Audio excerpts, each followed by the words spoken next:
Para dar inicio a esta audiencia, comenzamos con la individualización de las partes. Por parte de la Fiscalía nos acompañan. Muy buenos días, su señoría. Abogado Carlos Daniel Aceves Álvarez, agente del Ministerio Público de la Federación, con datos y formas de notificación ya debidamente registrados ante la administración de este tribunal. ¿Y me acompaña? Abogada Marcela Mora Gutiérrez, agente del Ministerio Público de la Federación, con datos y formas de notificación previamente registrados ante este tribunal. Por parte de la defensa. Su señoría, Daniel Antonio Vega Espinosa, defensor particular, con datos y formas de notificación debidamente registradas en la administración de este tribunal. ¿Me acompaña? Buenos días, abogada María Fernanda Gutiérrez González, abogado particular, con datos y formas de notificación debidamente registradas ante este tribunal. ¿La Fiscalía tiene alguna petición? Sí, su señoría, solicito permiso para desplazarme por la sala de audiencias. Adelante, proceda. Con fundamento en el artículo 19 constitucional, así como el 313 del Código Nacional Procesal de la materia, es que comparezco ante usted, su señoría, con el debido respeto para solicitar se me otorgue la oportunidad para vincular a proceso. Una vez que el imputado ya emitió su respectiva declaración y de conformidad con los artículos anteriormente aludidos, en este momento solicito la vinculación a proceso del ciudadano Carlos Atanasio Puente Ruiz, toda vez que dentro de la investigación que esta representación social se encuentra desarrollando en su contra, se cuentan con datos suficientes para suponer que existió un hecho que la ley señala como delito y de la misma manera la probable participación de él mismo. Esta Fiscalía sustenta su petición en los siguientes datos de prueba. Como primer dato de prueba, esta Fiscalía precisa el informe ejecutivo ministerial, el cual específicamente en su punto número 5 menciona una narración precisa y cronológica de los hechos y nos dice que el día 22 de mayo del año 2012 en la ciudad de Querétaro se encontraban el señor Martín Casas y su esposa Patricia Venegas a bordo de su vehículo Mazda Asahi color tinto, placas FGG 890. Aproximadamente a la 1:10 de la madrugada fueron interceptados por una camioneta gris sin placas de circulación, de la cual bajaron dos hombres que los encañonaron con las armas de fuego y los obligaron a bajar del mismo. Mientras uno mantenía encañonado al señor Martín Casas, el otro obligaba a su esposa a subir al vehículo. Cuando el señor Martín Casas trató de oponerse a lo que sucedía, uno de los delincuentes lanzó dos disparos al aire y fue así como lograron escapar con la hoy víctima. Algunos días después se intervino el teléfono del señor Martín Casas con previa autorización de él, y en el cual estuvo recibiendo varias llamadas amenazantes donde le decían: no te hagas pendejo, si no consigues $1,000,000 de pesos vamos a matar a tu esposa. Dicho esto, esta representación social se dio a la tarea de investigar el origen de las llamadas del mismo, siendo la calle 1 número 715 y el número de teléfono era el 316-225-0097. Dicho esto, se solicitó una orden de cateo que en cuanto fue otorgada se ejecutó. En el registro de la vivienda se rescata a la hoy víctima y de la misma manera se captura a Enrique Pimiento Gómez, copartícipe del delito, que al realizársele una inspección corporal se encontró una pistola calibre 9 milímetros. Y de la misma manera un celular marca Nokia modelo 1120 a nombre del hoy imputado. Aunado a esto, esta representación social se dio a la tarea de buscar suficientes datos de prueba para solicitar la aprehensión del mismo. Sin embargo, el día 17 de junio se recibió una alerta en donde decía que el hoy imputado se disponía a tomar un autobús para salir de la ciudad, por lo cual fue detenido de manera urgente. Al realizársele una inspección corporal, encontramos lo que es nuestro segundo dato de prueba, que es un instrumento bélico tipo pistola calibre 9 milímetros. Y de la misma manera, nuestro tercer dato de prueba, que es una libreta con números telefónicos donde obra el número de la hoy víctima. Como cuarto dato de prueba, esta Fiscalía precisa dos casquillos encontrados a un lado de la puerta del copiloto, pertenecientes a una pistola 9 milímetros.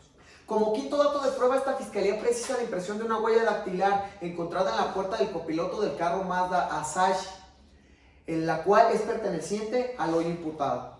Como sexto dato de prueba, esta Fiscalía precisa la entrevista realizada al copartícipe del delito, Enrique Pimiento, quien menciona y señala como autor directo al hoy imputado. Y como séptimo y último dato de prueba, esta Fiscalía precisa la transcripción de las llamadas hechas al señor Martín Casas.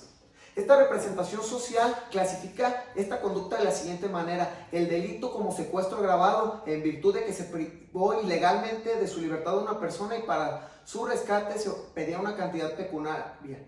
Su naturaleza doloso en virtud de que la gente conocía el ilícito y aún así no desistió del mismo. Su grado de ejecución como permanente en virtud de que aún después de consumado el delito sigue produciendo efectos. Y la autoría material, ya que el agente lo ideó y ejecutó por sus propios medios. Su señoría, esta representación social encuentra que se acreditados plenamente los elementos del hecho de la ley señala como delito y de la misma manera la probable participación del hoy imputado. Por ese motivo es que solicitamos un auto de vinculación al proceso. Es cuanto, su señoría. Por su parte, ¿la defensa tiene algo que manifestar? Sí, su señoría. Le solicito permiso para desplazarme por la sala de audiencias. Adelante.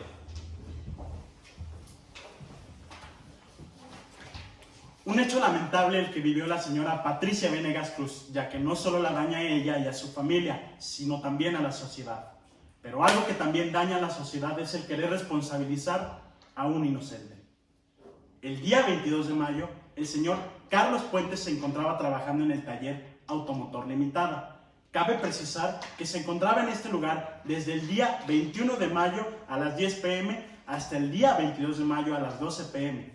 Como parte del control interno que maneja el taller, se debe de realizar un registro personal cada 2 horas. Este registro fue verificado por el jefe y dueño del taller, el señor Eduardo Santos, y, tal y como se desprende de los mismos, el señor Carlos Puentes se encontró en todo momento en el taller, por lo cual, con esta información, podemos concluir que mi defendido se encontraba trabajando mientras la señora Patricia Venegas estaba siendo secuestrada. La Fiscalía trata de vincular a proceso a mi defendido por una huella dactilar que fue encontrada en el auto de las víctimas, un Mazda Asahi. Sin embargo, algo que está omitiendo la Fiscalía es el hecho de que días antes el señor Martín Casas llevó su automóvil a Automotor Limitada para realizar un servicio. El encargado de este servicio fue el señor Carlos Puentes, tal como lo refiere su entrevista y la entrevista del señor Eduardo Santos.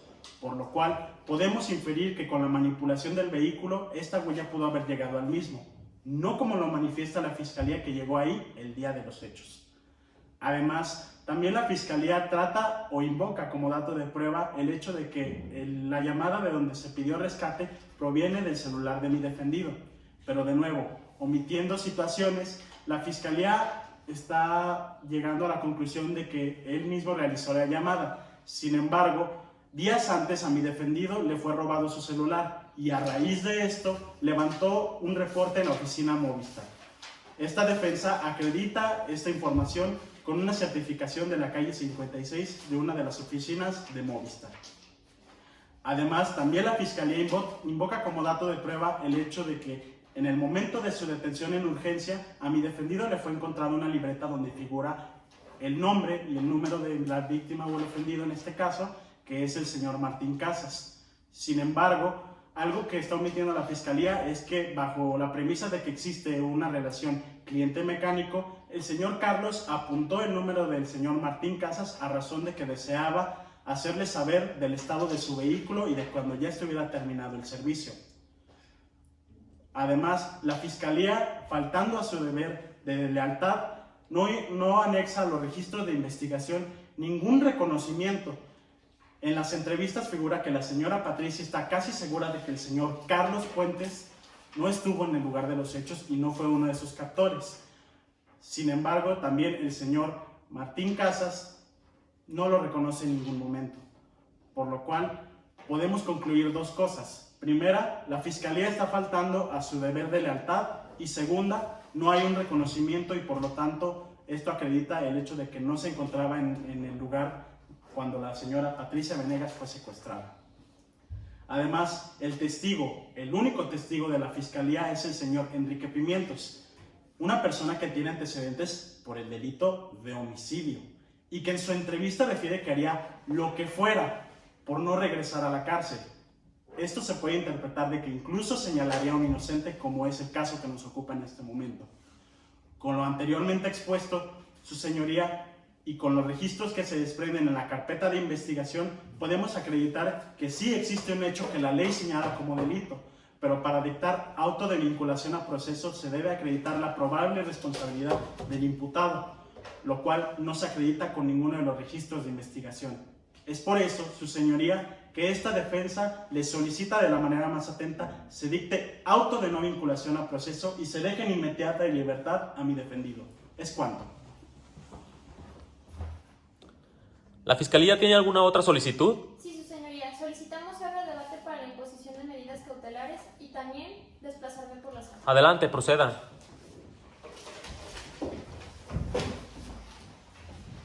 Con fundamento en el artículo 19 constitucional, en su segundo párrafo, y 167 del Código Nacional de Procedimientos Penales, esta representación social desea solicitar la imposición de prisión preventiva en contra de Carlos Atanasio Puentes Ruiz, por lo cual sustentamos con los siguientes datos jurídicos y probatorios. Resulta idónea la prisión preventiva en virtud de que asegura la presencia del imputado en el proceso, ya que éste presenta un alto riesgo de sustracción por las siguientes razones. El señor Carlos Puentes tiene tan solo 2 meses trabajando en el taller mecánico Automotor Limitada y además en este el salario es mínimo, por lo cual podría fácilmente buscar un empleo fuera. Además, el señor Carlos Puentes no cuenta con ninguna actividad como estudiar, un negocio ni ninguna otra. Y su dinámica familiar aumenta el riesgo de sustracción al estar soltero, sin hijos y sin contar con familiares dentro de la localidad. Información que se desprende de la declaración de Carlos Puentes. De la carpeta de investigación se reveló en la entrevista realizada a Marcela Puentes, hermana del imputado, que ésta vive en Chichimequillas, una población a las afueras de Querétaro, y que por tanto presume la facilidad con la que éste puede permanecer oculto. También su señoría, el imputado, en su comportamiento después del hecho, cabe precisar que Enrique Pimiento fue detenido el 7 de junio de 2012 y 10 días después, Carlos Puentes intentó salir de la ciudad, lo que nos hace pensar la facilidad con la que puede abandonar esta. Y por ello, Carlos Puentes no justifica su arraigo. También su señoría, la pena que imputa el delito a Carlos Puentes tiene una penalidad de 90 años considerándose agravada, pena que cualquier persona no desearía enfrentar y que por lo tanto provoca una actitud evasiva del imputado hacia la pena que le imputan. También su señoría, queremos resaltar que existe un riesgo elevado contra las víctimas, ofendidos, testigos y para la comunidad, puesto que el día de su detención a Carlos Puentes le fue encontrada en su posesión un arma 9 milímetros de uso exclusivo del ejército y que demuestra su peligrosidad. Además de que Carlos Puentes cuenta con antecedentes penales por delitos dolosos y que este tiene alto riesgo de ir contra la integridad de la víctima o cualquiera de los intervinientes en el proceso. También, su señoría, quiero resaltar que el imputado está obstaculizando el procedimiento, puesto que de la carpeta de investigación se reveló que hay un informe realizado a la compañía Movistar, y en el informe se desprende que el Carlos Puentes lo realizó en la compañía Movistar de la calle 72 y el certificado fue expedido en la compañía Movistar de la calle 56, por lo cual nos hace presumir que la defensa está falsificando pruebas. También, su señoría, quiero decir que hay testigos que declaran en contra del imputado y que éste podría amenazarlos para que desistan o modifiquen de sus declaraciones. De dejarlo en libertad, pondríamos en riesgo la finalidad del proceso, que es evitar la impunibilidad. Por todo lo anteriormente fundado y motivado, encuentro insuficientes para cautelar las medidas enumeradas en el artículo 155, fracciones 1 a la 13, y como lo dispone el artículo 19 constitucional en su segundo párrafo, cuando la medida cautelar de prisión preventiva podrá solicitarse cuando otras medidas sean insuficientes para garantizar el procedimiento. Por eso, su señoría, solicitamos se imponga la prisión preventiva en contra de Carlos Puentes por un tiempo de 2 años. Es cuanto, su señoría.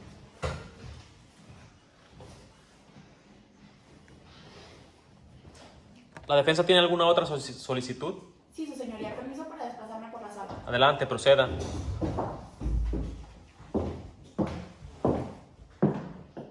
La solicitud de la Fiscalía es desproporcional y excesiva y transgrede el derecho de presunción de inocencia contemplado en el artículo 11.1 de la Declaración Universal de los Derechos Humanos, así como el artículo 20, Apartado B, fracción primera de nuestra Carta Magna. Su señoría, esta defensa considera que no le asista la razón a la representación social atendiendo a la naturaleza de los hechos y al riesgo que presente mi patrocinado, ya que la prisión preventiva es una medida cautelar de última ratio. Se está vulnerando el principio de proporcionalidad previsto en el artículo 156 del Código Nacional de Procedimientos Penales, que nos dice que solo se impondrá esta medida cautelar cuando otras medidas cautelares no son suficientes para garantizar con la comparecencia del imputado al juicio, el desarrollo de la investigación y la protección de la víctima, testigos o la comunidad. Por lo que refiere en primer término, acorde con la comparecencia del defendido y contrario a lo que ha manifestado la Fiscalía, Carlos Puentes cuenta con un alto arraigo en la ciudad de Querétaro, lugar donde será juzgado, ya que ahí nació, ha vivido toda su vida, tiene un trabajo estable y además es voluntario de la sociedad Niños de la Calle, donde trabaja en programas de reinserción y rehabilitación, donde trabaja especialmente con la juventud de Querétaro. No cabe duda que mi patrocinado presenta un buen comportamiento. Por otro lado, dado que la Fiscalía no ha aportado ningún otro dato de prueba a lo contrario, Carlos Puentes nunca ha incumplido con una medida cautelar, ni ha habido desacato a citaciones procesales. Incluso durante su detención, este no se resistió al arresto y siempre fue su voluntad someterse a la acción de la justicia. De acuerdo con el segundo dato que nos ocupa sobre el peligro de obstaculizar la investigación, no se presenta riesgo alguno. Si bien es cierto, la reclamación de la pérdida se hizo en la calle 72 y el certificado fue expedido en la calle 56. Esto tiene sentido ya que la telefonía Movistar cuenta con un sistema de registro único que inclusive expide y firma su gerente nacional. Carlos Puentes no está falsificando, modificando ni ocultando ninguna prueba. Tampoco está influyendo en la declaración de los testigos, pues si bien es cierto, el único testigo que lo acusa directamente es Enrique Pimento, el cual se encuentra en prisión. Por todo esto, este riesgo también es inexistente. Por lo que nos ocupa en el último supuesto, sobre la protección de la víctima, de los testigos o bien a la comunidad, es otro riesgo inexistente, ya que en las mismas entrevistas de la víctima, Patricia Venegas, ella misma dice estar casi segura que no participó en su secuestro. Es ilógico pensar que peligra su integridad bajo esta única premisa. Tampoco está presentando ningún riesgo ante la comunidad, ya que como lo manifestamos, Carlos Puentes ha prestado labor social por más de 5 años. Al no haber riesgo para obstaculizar con la investigación, ni peligra ante la integridad personal de la víctima, de los testigos, ni de la comunidad, el único argumento viable que puede manifestar la Fiscalía es la punibilidad del delito que se está imponiendo. Pero como lo resolvieron los tribunales colegiados de circuito en la jurisprudencia 2.68459, se está vulnerando el principio de presunción de inocencia, derecho humano consagrado en el artículo 20, fracción primera del apartado B de nuestra Carta Magna, también en el artículo 7º y 8º de la Convención Americana de los Derechos Humanos. Por todo lo anterior, imponer esta medida cautelar es muy lesiva para mí o el patrocinado, por lo cual proponemos medidas idóneas y proporcionales para él mismo. La primera es la presentación periódica ante esta autoridad jurisdiccional, así como usted lo considere. Segunda, la prohibición de salir sin autorización del país.